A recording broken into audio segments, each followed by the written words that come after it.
Anne of Green Gables by Lucy Maud Montgomery. Chapter 20. A Good Imagination Gone Wrong. Spring had come once more to Green Gables, the beautiful, capricious, reluctant Canadian spring, lingering along through April and May in a succession of sweet, fresh, chilly days, with pink sunsets and miracles of resurrection and growth. The maples in Lover's Lane were red-budded, and little curly ferns pushed up around the dryad's bubble. Away in the barrens, behind Mr. Silas Sloane's place, the mayflowers blossomed out, pink and white stars of sweetness under their brown leaves. All the schoolgirls and boys had one golden afternoon gathering them, coming home in the clear, echoing twilight with arms and baskets full of flowery spoil. "I'm so sorry for people who live in lands where there are no mayflowers," said Anne. "Diana says perhaps they may have something better, but there couldn't be anything better than mayflowers, could there, Marilla? And Diana says if they don't know what they are, they don't miss them. But I think that is the saddest thing of all. I think it would be tragic, Marilla, not to know what mayflowers are like and not to miss them. Do you know what I think mayflowers are, Marilla? I think they must be the souls of the flowers that died last summer, and this is their heaven. But we had a splendid time today, Marilla. We had our lunch down in the big mossy hollow by an old well. Such a romantic spot. Charlie Sloane dared Artie Gillis to jump over it, and Artie did because he wouldn't take a dare. Nobody would in school. It is very fashionable to dare.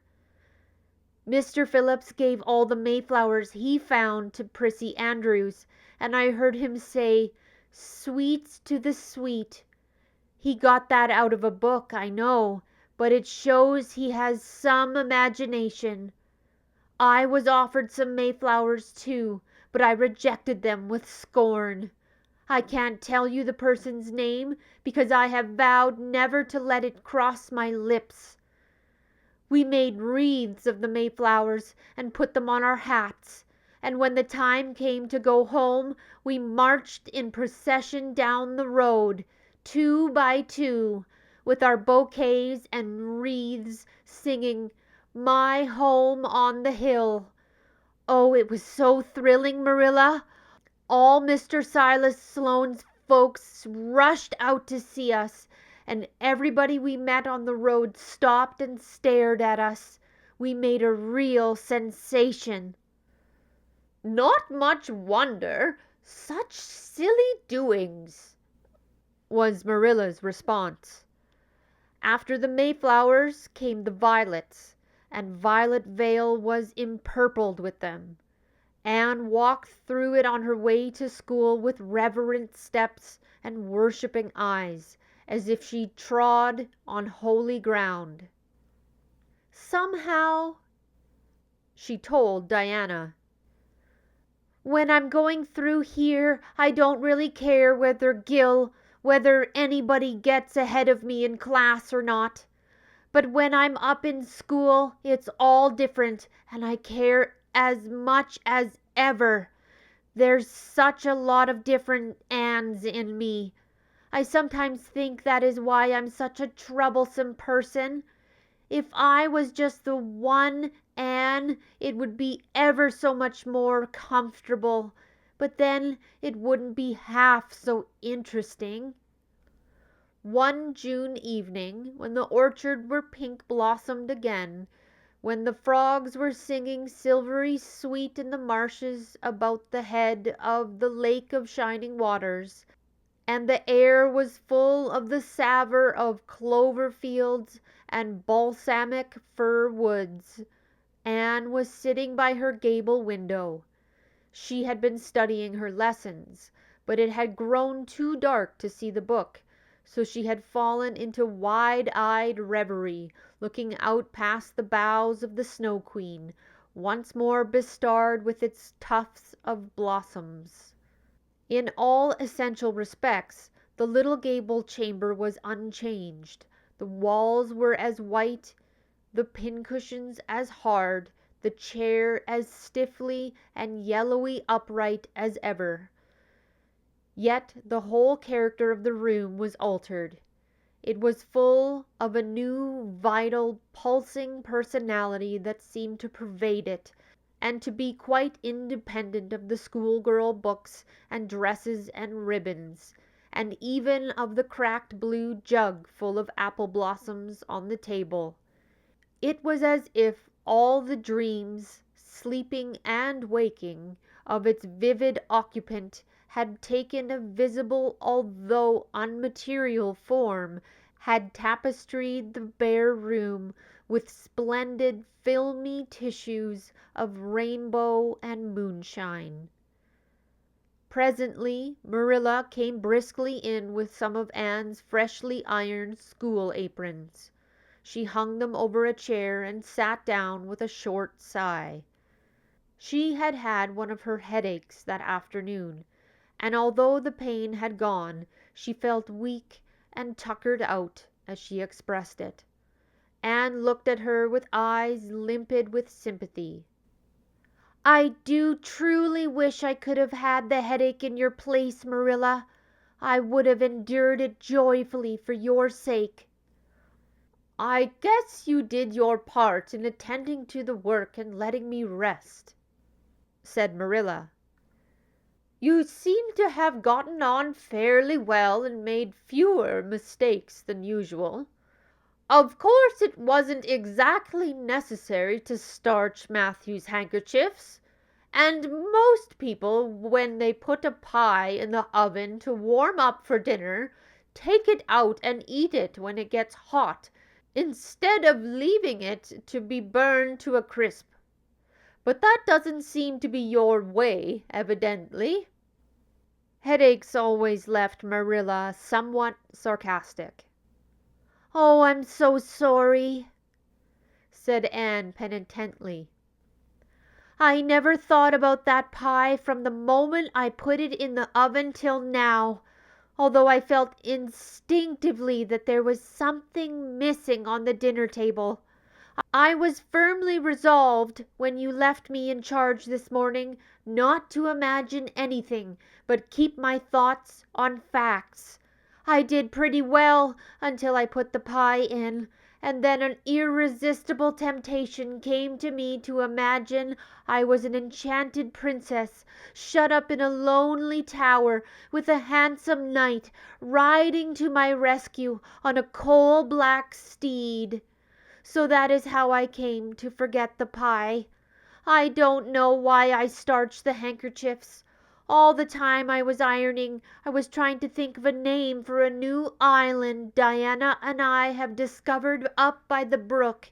It is the most ravishing spot, Marilla. There are 2 maple trees on it, and the brook flows right around it. At last it struck me that it would be splendid to call it Victoria Island, because we found it on the Queen's birthday. Both Diana and I are very loyal, but I'm sorry about the pie and the handkerchiefs. I wanted to be extra good today because it's an anniversary. Do you remember what happened this day last year, Marilla?" "No, I can't think of anything special." "Oh, Marilla, it was the day I came to Green Gables. I shall never forget it. It was the turning point in my life. Of course it wouldn't be so important to you. I've been here for a year, and I've been so happy. Of course I've had my troubles, but one can live down troubles. Are you sorry you kept me, Marilla?" "No, I can't say I'm sorry," said Marilla, who sometimes wondered how she could have lived before Anne came to Green Gables. No, not exactly sorry. If you've finished your lessons, Anne, I want you to run over and ask Mrs. Barry if she'll lend me Diana's apron pattern." "Oh, it's too dark," cried Anne. "Too dark? Why, it's only twilight, and goodness knows you've gone over often enough after dark." "I'll go over early in the morning," said Anne eagerly. "I'll get up at sunrise and go over, Marilla." "What has got into your head now, Anne Shirley? I want that pattern to cut out your new apron this evening. Go at once and be smart about it, too." "I'll have to go around by the road then," said Anne, taking up her hat reluctantly. "Go by the road and waste half an hour. I'd like to catch you." "I can't go through the haunted wood, Marilla," cried Anne desperately. Marilla stared. "Haunted wood? Are you crazy? What under the canopy is the haunted wood?" "The spruce wood over the brook," said Anne in a whisper. "Fiddlesticks! There's no such thing as a haunted wood anywhere. Who has been telling you such stuff?" "Nobody," confessed Anne. "Diana and I just imagined the wood was haunted. All the places around here are so commonplace. We just got this up for our own amusement. We began it in April. A haunted wood is so very romantic, Marilla. We chose the spruce wood because it's so gloomy. Oh, we have imagined the most harrowing things. There's a white lady walks along the brook just about this time of night and wrings her hands and utters wailing cries. She appears when there is to be a death in the family, and the ghost of a little murdered child haunts the corner up by Idlewild. It creeps up behind you and lays its cold fingers on your hand. So. Oh, Marilla, it gives me a shudder to think of it. And there's a headless man stalks up and down the path, and skeletons glower at you between the boughs. Oh, Marilla, I wouldn't go through the haunted wood after dark now for anything. I'd be sure that white things would reach out from behind the trees and grab me." "Did ever anyone hear the like?" ejaculated Marilla, who had listened in dumb amazement. "Anne Shirley, do you mean to tell me you believe all that wicked nonsense of your own imagination?" "Not believe exactly," faltered Anne. "At least, I don't believe in daylight. But after dark, Marilla, it's different. That is when ghosts walk." "There are no such thing as ghosts, Anne." "Oh, but there are, Marilla," cried Anne eagerly. "I know people who have seen them, and they are respectable people. Charlie Sloane says that his grandmother saw his grandfather driving home the cows one night after he'd been buried for a year. You know Charlie Sloane's grandmother wouldn't tell a story for anything. She's a very religious woman. And Mrs. Thomas's father was pursued home one night by a lamb of fire with its head cut off, hanging by a strip of skin. He said he knew it was the spirit of his brother, and that it was a warning he would die within 9 days.